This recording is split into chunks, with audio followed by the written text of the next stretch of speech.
जाता. मित्रांनो, हे निसर्ग आपल्याशी बोलतो हे आपल्याला कधी कळतं, जेव्हा आपण अध्यात्मामध्ये घुसतो. कारण अध्यात्मामध्ये जेव्हा आपण घुसतो तेव्हा आपलं मन तेवढं शांत होतं आणि हे सगळे जे आवाज आहेत निसर्गामधून येणारे ते आपल्याला जाणवायला लागतात. त्यासाठी आपल्याला भक्ती रसामध्ये नाम घ्यावं लागतं. मित्रांनो, मी आधी नामजप करायचे, जपमाळी करायचे, 11 कधी 16 अशा जपमाळी मी करायचे.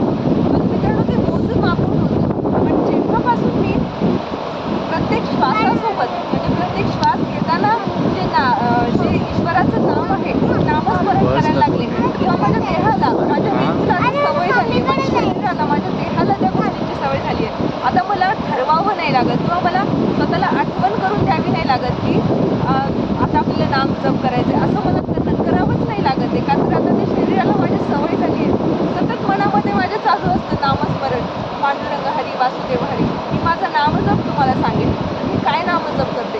श्री गणेशाय नमः, श्री स्वामी समर्थ, रामकृष्ण हरी, पांडुरंग हरी, वासुदेव हरी, हरे राम राम राम हरे हरे, हरे कृष्ण कृष्ण कृष्ण हरे हरे. आणि नंतर म्हणते कृष्णाय वासुदेवाय हरये परमात्मने प्रणतः क्लेशनाशाय गोविंदाय नमो नमः. हा मंत्र माझ्या मनामध्ये सतत चालू राहतो.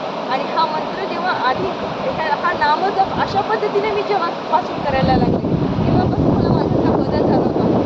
हा निसर्ग, सगळी सृष्टी आपल्याशी बोलते, फक्त ती आपल्याला जाणवता आली पाहिजे.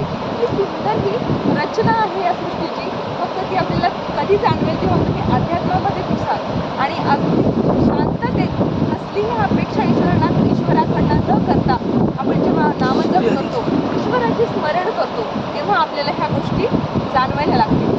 राम कृष्ण हरी, जय जय राम कृष्ण हरी.